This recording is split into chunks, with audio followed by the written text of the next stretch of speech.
नमस्कार साथियों।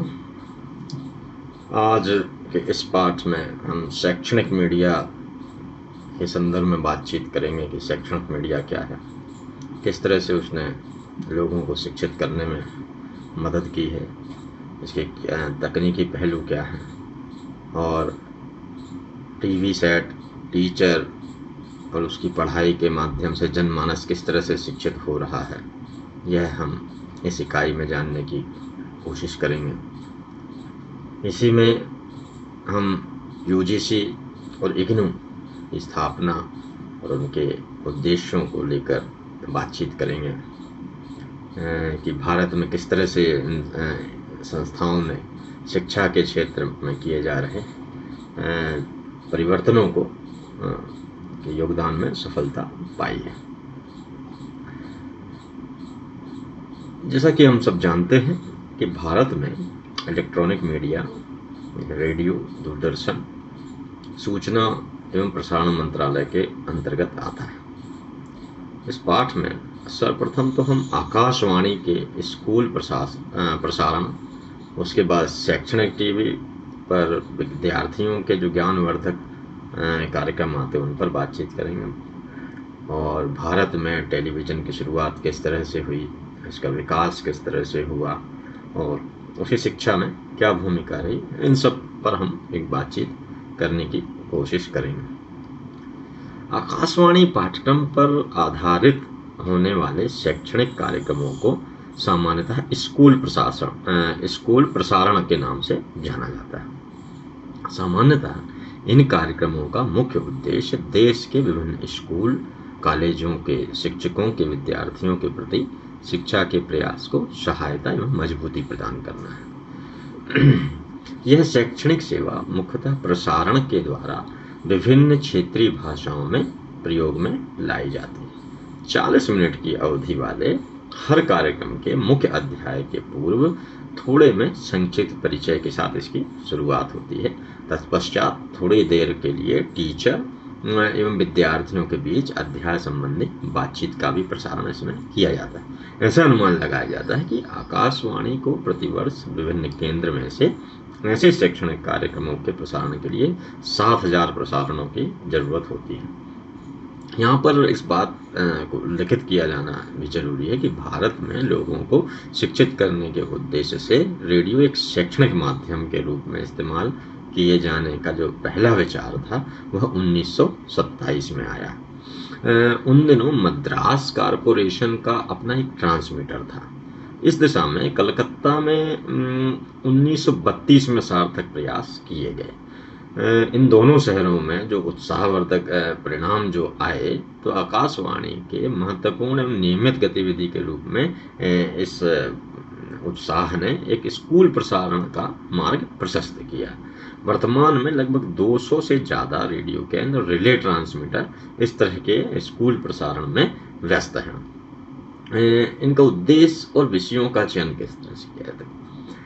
आकाशवाणी की एक आधिकारिक रिपोर्ट के अनुसार स्कूल प्रसारण का मुख्य उद्देश्य है शहरी एवं ग्रामीण क्षेत्र के विद्यार्थियों में सरकारी पाठ्यक्रमों को लोकप्रिय बनाते हुए उनकी कक्षाओं के अध्यापकों को मदद पहुंचाना, पाठ्यक्रम की पढ़ाई रोचक तरीके से कराया जाना जिससे छात्र इसे ग्रहण करें।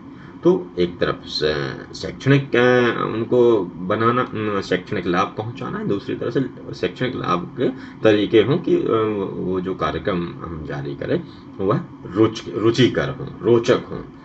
केंद्रीय शैक्षणिक योजना इकाई सेंट्रल एजुकेशनल प्लानिंग स्कूल जो यूनिट है उसकी, वह स्कूल प्रसारण की बेहतरी के लिए आकाशवाणी ने 7वीं पंचवर्षीय योजना के तहत अपने नई दिल्ली स्थित मुख्यालय में एक सेंट्रल एजुकेशनल प्लानिंग यूनिट की स्थापना की।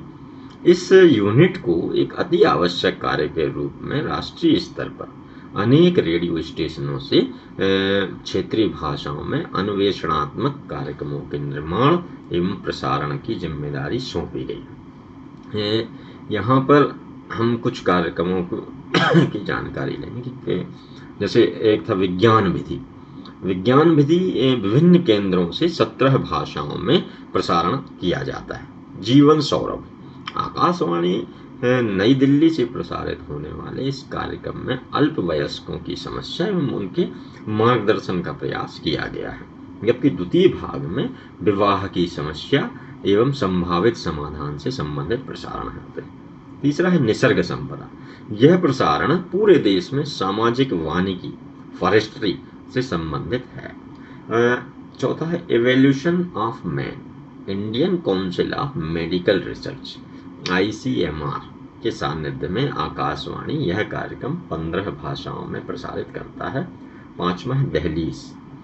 बच्चों के सुधार एवं विकास हेतु आकाशवाणी ने यह कार्यक्रम 1993 में 15 भाषाओं में शुरू किया।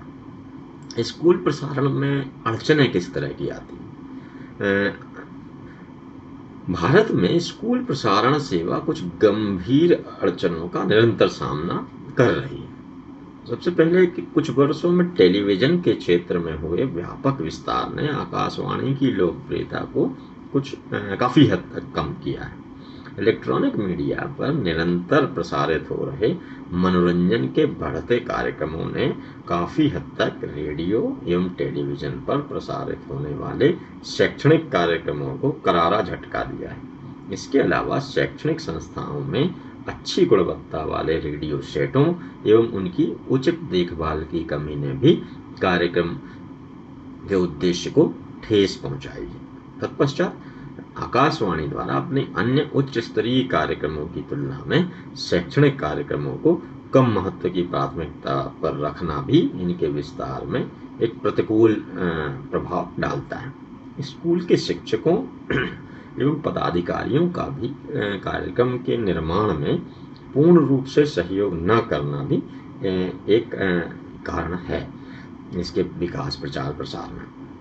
यह भी कम दुर्भाग्यपूर्ण नहीं है कि आकाशवाणी द्वारा इसके शैक्षणिक कार्यक्रमों के बारे में श्रोताओं की प्रतिक्रिया फीडबैक की प्राप्ति की दिशा में कम अध्ययन या सर्वे संचालित किए गए। आकाशवाणी के श्रोता निदेशालय ने कुछ वर्ष पूर्व किए गए अपने एक सर्वे में पाया कि आकाशवाणी के शैक्षणिक कार्यक्रम में रेडियो की सफलता के कई आयाम हैं। आयाम किसी भी महत्वपूर्ण योगदान को जो शिक्षा की गुणवत्ता को उठाने वाला हो उस पर समान रूप से वह ध्यान देगा। शैक्षणिक टेलीविजन। भारत में इसका इतिहास, शैक्षणिक टेलीविजन का इतिहास बहुत पुराना नहीं है। इसके विकास एवं विस्तार की यात्रा लगातार चल रही है। 15 सितंबर 1959 को भारत में यह पहली बार अस्तित्व में आया। इसको अधिकार मिला कि यह शिक्षा एवं जानकारी के क्षेत्र में अपनी सेवाएं अर्पित करे। इसकी स्थापना के समय से अब तक प्राथमिकताओं एवं विधियों में कोई संशोधन नहीं किया गया है। शिक्षा एवं नवीनतम जानकारी के साथ मनोरंजन तृतीय प्राथमिकता पर शुरू से रहा है। मनोरंजन तृतीय प्राथमिकता रही है। भारत के टेलीविजन परिदृश्य में काफी परिवर्तन हो रहे हैं, जिसमें से दूरदर्शन के कार्यक्रमों पर बढ़ता विज्ञापनों का दबाव और एवं विदेशी चैनलों की भारत में बढ़ती लोकप्रियता प्रमुख है। उपरोक्त दोनों कारणों ने काफी हद तक मनोरंजक कार्यक्रमों को टीवी केंद्रों पर हावी होने का रास्ता प्रशस्त किया है। लेकिन दूरदर्शन केंद्र के प्राथमिक शिक्षा चैनलों की कार्यप्रणाली में कोई बदलाव नहीं आया है। अब भी उसमें यथावत कार्यक्रम आ रहे हैं, चल रहे हैं। वर्तमान में एक व्यापक स्वरूप टेलीविजन का शैक्षणिक कार्यक्रम एक जन सेवा के रूप में अपनी स्थापना के समय से लेकर अब तक काफी व्यापक रूप ले चुका है। उच्च वर्ग के अलावा झुग्गी झोपड़ियों में भी कम से कम एक टीवी का छोटा रंगीन या ब्लैक एंड व्हाइट सेट हमें देखने को मिलता है। लोग अपनी अपनी रुचि के अनुसार कार्यक्रमों को देखते हैं। इसमें यूजीसी एवं भारत सरकार के शैक्षणिक एवं विभिन्न क्षेत्रों में सामाजिक चेतना जागृत करने वाला कार्यक्रम नियमित रूप से प्रसारित इसमें होते रहते हैं। टेलीविजन ने अपनी सेवा का विस्तार कर शैक्षणिक क्षेत्र में नए आयामों को छुआ है, जो सामाजिक वानिकी एवं युवाओं के लिए जो दहलीज आदि कार्यक्रम इसी श्रेणी में आते हैं। वर्तमान में कार्यक्रमों का निर्माण करने वाले दूरदर्शन के सभी केंद्र किसी न किसी शैक्षणिक कार्यक्रम को चला रहे हैं, क्योंकि अभी भी दूरदर्शन का प्रमुख उद्देश्य शिक्षा और एवं सूचना है, ना कि मनोरंजन।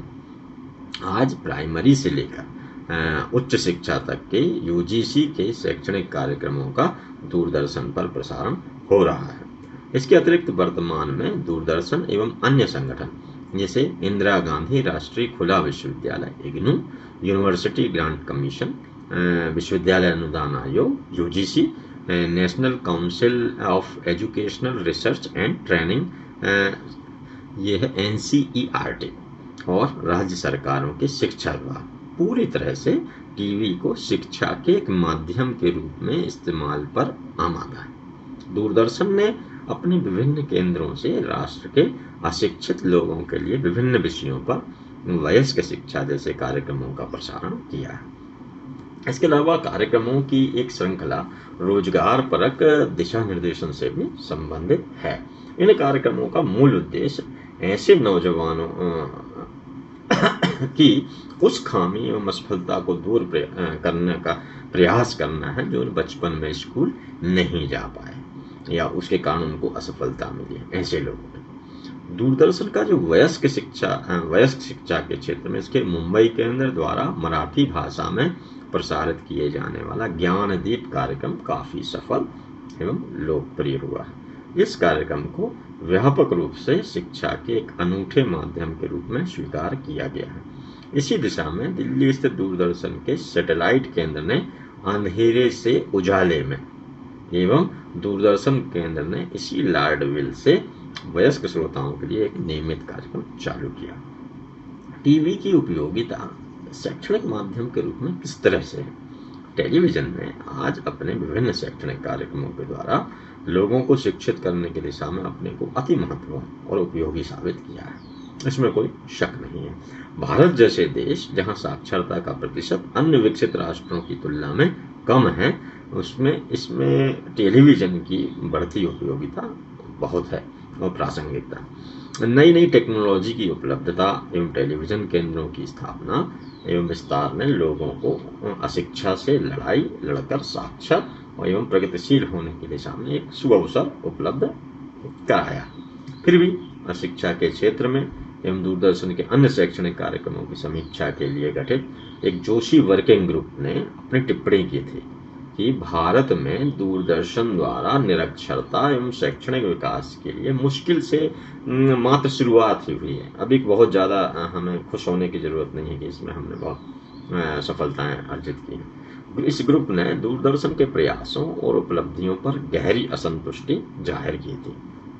इसने स्वीकारा कि टीवी के पास शिक्षा के विस्तार की असीम क्षमता है, जिसने साक्षरता की चेतना को अपने विभिन्न शैक्षणिक कार्यक्रमों के द्वारा घर घर तक पहुंचाया।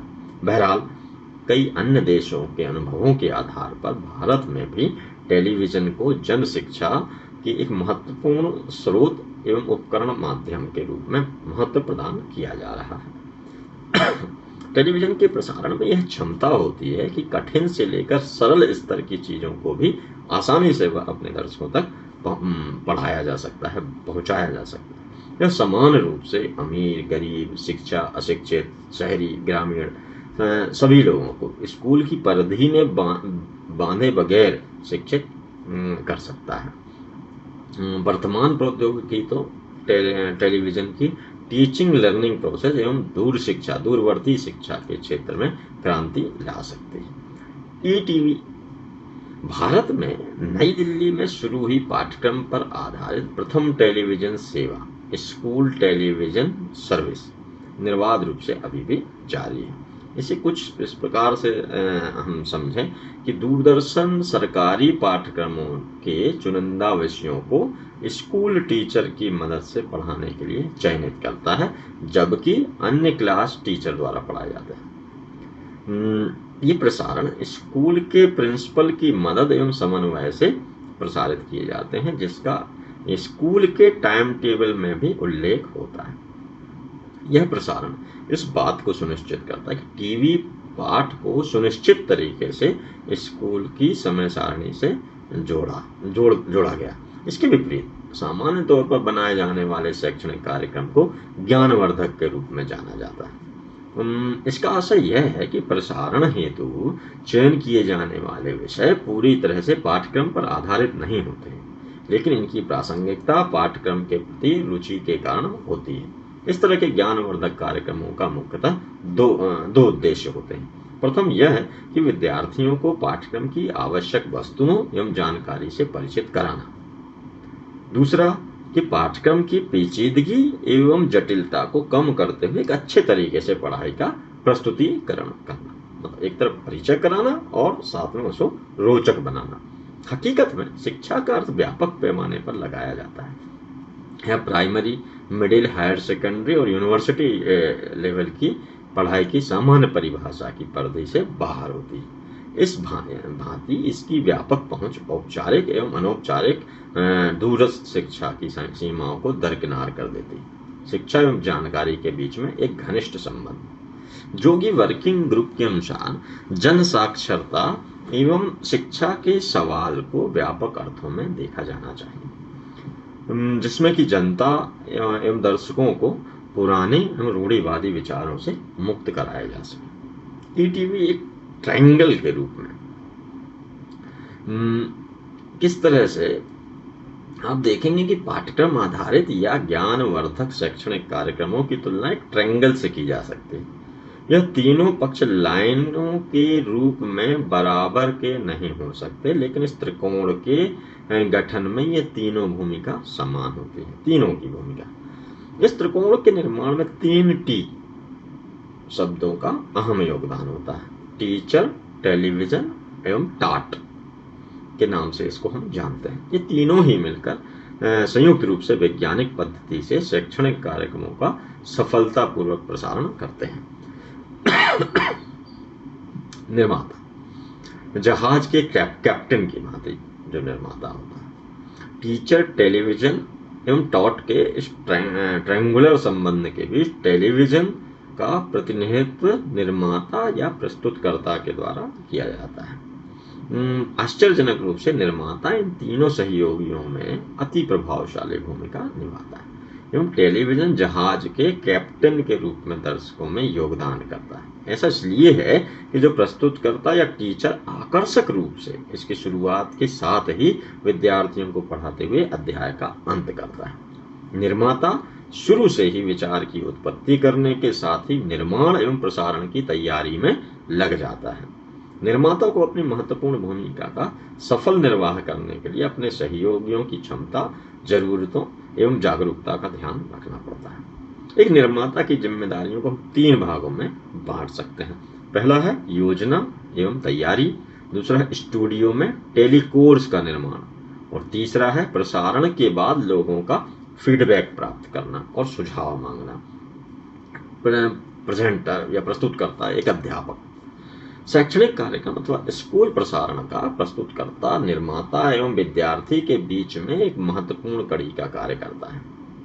निर्माता और विद्यार्थी के बीच में एक अच्छा एवं प्रभावी प्रस्तुतिकरण निर्माण में किसी प्रकार की खामी और कमी की भी वह क्षतिपूर्ति कर देता है। अच्छा व्यक्तित्व, विषय का अच्छा ज्ञान एवं समझाने की क्षमता एक अच्छे प्रस्तुतकर्ता एवं टीचर को लोकप्रिय और सराहनीय बनाते हैं। टीवी कार्यक्रम के प्रस्तुतकर्ता की बुनियादी आवश्यकता विषय के विशेषज्ञ से काफी भिन्न होती है, क्योंकि विशेषज्ञ अपने पास ज्ञान का असीम भंडार रखते हुए भी एक अच्छा प्रस्तुतकर्ता साबित नहीं हो सकता।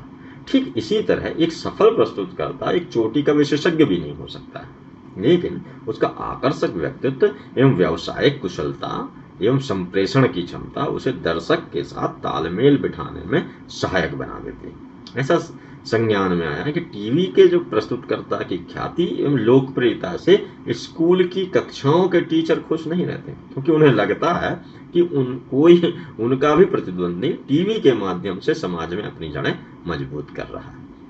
लेकिन वास्तव में ईटीवी की यह सफलता कितनी दूर और कैसे बरकरार रह सकती है, यह छात्र दर्शकों की रुचि के हिसाब से अध्यापन पर निर्भर करेगी। शिक्षण, जैसा कि पूर्व में उल्लेख किया जा चुका कि ईटीवी में एक ट्रायंगल में टाट, जो ट्रायंगल में त्रिकोण में टाट पढ़ाई भी एक महत्वपूर्ण एवं अंतिम पार्टनर है। टीवी जिस भी विषय सामग्री का निर्माण करता है वह पढ़ाई के द्वारा ही विद्यार्थी तक पहुंचता है, लेकिन इस पढ़ाई की प्रक्रिया में विद्यार्थी द्वारा कुछ पूछने का प्रावधान नहीं होता, क्योंकि वन वे जैसा होता है क्योंकि प्रसारण सजीव न होकर स्टूडियो से किया जाता है। टीवी में भी विद्यार्थियों को कुछ दोहराने एवं स्पष्टीकरण देने का अवसर प्रदान नहीं करता है। टीवी की बाधाएं, अब इस तरह के कार्यक्रमों में कुछ बाधाएं भी होती हैं। शैक्षणिक टेलीविजन को कुछ निश्चित सीमाओं बाधाओं का निरंतर सामना करना पड़ रहा है। इसमें सबसे बड़ी बाधा प्रस्तुतकर्ता या टीचर की छात्रों के बीच गुमनामता है, और दोनों के बीच संबंध एक दूसरे को वह नहीं जानता है, नहीं पहचानता है। यह पूर्णतः एक पक्षी है, वन वे कम्युनिकेशन की प्रक्रिया है। अध्यापक एवं विद्यार्थियों के बीच का पूरी दुनिया में फैला सहसंबंध टेलीविजन के मामले में अप्रासंगिक है। टीवी के टीचर से कोई भी छात्र कुछ समझने के लिए कुछ पुनः दोहराने की बात नहीं कर सकता। संप्रेषणकर्ता एवं प्राप्तकर्ता के बीच खाई इतनी बड़ी है कि इसे आसानी से नहीं भरा जा सकता। स्कूल प्रसारण में टीवी और क्लासरूम शिक्षकों को मित्र ज्यादा एवं प्रतिस्पर्धी कम मानने का प्रयास करना चाहिए। प्रतिस्पर्धी कम मानने का और मित्र ज्यादा। वर्गीस कमेटी की एक रिपोर्ट में उल्लिखित है कि रेडियो एवं टीवी टीचर का विकल्प नहीं है, बल्कि शिक्षक के ये सहायक है। मतलब रेडियो और टेलीविजन जो है वो टीचर के विकल्प नहीं है, वह उसके शिक्षक के सहायक है। शैक्षणिक चैनल इग्नू यूजीसी भारतीय दर्शक विभिन्न तरीके से विदेशी एवं भारतीय चैनलों पर समसामयिक, खेलकूद, फिल्म, संगीत, पारिवारिक, धार्मिक एवं सामाजिक गतिविधियों के कार्यक्रम एवं समाचार से निरंतर रूबरू होते आ रहे हैं। लगभग 1 दर्जन प्राइवेट चैनल तो अंग्रेजी भाषा में इस तरह कार्यक्रमों का प्रसारण करते हैं, जैसे कुछ अन्य चैनल हिंदी भाषा में।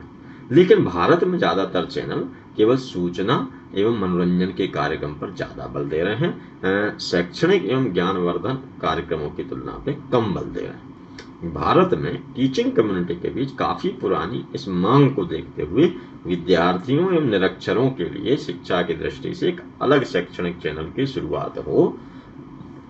दूरदर्शन ने अपने राष्ट्रीय चैनल पर एक शैक्षणिक चैनल की शुरुआत की है, लेकिन इसके प्रसारण के अनुपयुक्त समय के कारण यह लोकप्रिय नहीं हो सका। दूरदर्शन पर यूजीसी ढांचा तैयार किया गया। एक कार्यक्रम तो सुबह 5 बजे प्रसारित किया जाता है, इस कारण एक उपयुक्त समय वाले ईटीवी प्रसारण की मांग उचित है। इंदिरा गांधी राष्ट्रीय ओपन यूनिवर्सिटी इग्नू इसी मांग के मद्देनजर मानव संसाधन विकास मंत्रालय एवं सूचना एवं प्रसारण मंत्रालय और इग्नू ने संयुक्त रूप से 26 जनवरी 2000 को दूरदर्शन पर प्रसारित होने वाले प्रथम 24 घंटे के शैक्षणिक प्रसारण ज्ञान दर्शन चैनल को साकार रूप प्रदान किया। यूजीसी भी साक्षरता को गति प्रदान करने हेतु दूरस्थ शिक्षा के माध्यम से लोगों को शिक्षित करने के लिए दूरदर्शन पर अपना एक शैक्षणिक चैनल काफी वर्षों से चला रहा है। यह चैनल विश्वविद्यालय स्तरीय पाठ्यक्रमों को तैयार कर विद्यार्थियों को शिक्षित करने का प्रयास कर रहा है। हालांकि अनुपयुक्त समय के कारण यह लोकप्रिय नहीं हो पा रहा है। विभिन्न विषय के विद्वान भी यूजीसी के चैनल पर सुबह 5 और 6 दूरदर्शन पर व्याख्यान भी देते हैं, जबकि विद्यार्थी बिस्तर पर इस समय नींद में रहते हैं। दूरस्थ शिक्षा के प्रति यूजीसी का क्या उद्देश्य? डिस्टेंस एजुकेशन के माध्यम से ऐसे लोग जो दूरदर्शन के क्षेत्र में रहते हैं और किन्हीं कारणों से उच्च शिक्षा संस्थाओं में दाखिले से वंचित रह गए हैं, उन्हें एक समानांतर दूरस्थ शिक्षा व्यवस्था के द्वारा शिक्षित करना यूजीसी का प्रमुख उद्देश्य है। देश के विभिन्न हिस्सों में अपने केंद्रों के माध्यम से यूजीसी एक ऐसी शिक्षा व्यवस्था का सफल संचालन कर रही है। यूजीसी गांव तक में वयस्क शिक्षा एडल्ट एजुकेशन का विभिन्न एनजीओस की मदद से, गैर सरकारी संगठनों की मदद से व्यापक प्रचार और प्रसार कर रही है। कुछ विश्वविद्यालयों में तो इसे अलग से डिस्टेंस एजुकेशन डिपार्टमेंट की स्थापना भी की गई है। यूजीसी ने 10वीं पंचवर्षीय योजना के तहत इस बात का महत्वपूर्ण निर्णय किया कि वह सरकारी शिक्षा को और गुणवत्ता युक्त क्वालिटेटिव बनाते हुए इसकी पहुंच से समाज में बड़ी तादाद में लोगों को लाभान्वित करेगी। भारत में उच्च शिक्षा के क्षेत्र में बढ़ती हुई निजी संस्थाओं, जो प्राइवेट संस्थानों की व्यावसायिक दखलंदाजी के कारण यूजीसी का कदम निश्चित रूप से सराहनीय है। इसी योजना के तहत इसने पिछड़े इलाकों में विश्वविद्यालय एवं कॉलेजों में शिक्षा के विकास हेतु विशेष अनुदान की पहल भी की है। यह कॉलेज एवं विश्वविद्यालयों के बीच सूचनाओं के त्वरित आदान प्रदान को बढ़ाते हुए मल्टीमीडिया के रचनात्मक एवं प्रभावशाली इस्तेमाल को प्रोत्साहन देगी। इससे कि कक्षा एवं प्रयोगशालाओं में होने वाला अध्ययन गुणवत्तापूर्ण हो। इसके अपने चेयरमैन दिशा निर्देशन में शोध प्रयोगशालाओं में होने वाला अध्ययन क्या करते हैं कि इस नई नई शैक्षणिक संस्थाओं को भी स्थापित करने की योजना इन्होंने बनाई है। कामराज यूनिवर्सिटी के द्वारा प्राप्त एक रिपोर्ट के अनुसार यूजीसी राष्ट्र में एक समानांतर शिक्षा की अवधारणा को प्रोत्साहित करेगी, जिससे नवयुवक डिग्रीधारी बन सके। रिपोर्ट में उल्लेख है कि यूजीसी का मूल लक्ष्य मौलिक शिक्षा के संवैधानिक आधार को मजबूती प्रदान करना है। इग्नू, इंदिरा गांधी राष्ट्रीय मुक्त विश्वविद्यालय, उच्च शिक्षा को प्रजातांत्रिक बनाने के उद्देश्य से 1985 में नई दिल्ली में इग्नू की स्थापना की गई। इसका उद्देश्य था कम शुल्क पर गुणवत्ता युक्त शिक्षा दूर दराज में रहने वाले ग्रामीण युवक युवतियों के साथ आम लोगों को उपलब्ध कराना।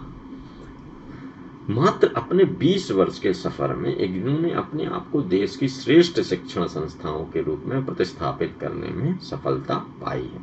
यह दूरस्थ शिक्षा के प्रचार और प्रसार में एक अग्रणी शिक्षण संस्था रही है, जिसके चलते इसे कॉमनवेल्थ ऑफ लर्निंग के सेंटर ऑफ एक्सीलेंस के पुरस्कार से 1993 में नवाजा गया। इस समय देश के विभिन्न हिस्सों में रह रहे लगभग 14 लाख विद्यार्थी इग्नू से 48 से ज्यादा क्षेत्रीय केंद्रों एवं 1200 अध्ययन केंद्रों द्वारा अध्ययन कर रहे हैं। वयस्क शिक्षा के क्षेत्र में दूरदर्शन के मुंबई केंद्र द्वारा मराठी में प्रसारित होने वाला शैक्षणिक कार्यक्रम ज्ञानदीप भी काफी लोकप्रिय साबित हुआ है। इसी तरह दूरदर्शन का वयस्कों के लिए प्रसारित होने वाला कार्यक्रम अंधेरे से उजाले में भी काफी यह भी लोकप्रिय हुआ है। तो आपने जाना कि किस तरह से टेलीविजन ने समाज को शिक्षित, सूचित एवं मनोरंजित करने की 3 अहम भूमिकाएं निभाई हैं पूरी दुनिया में।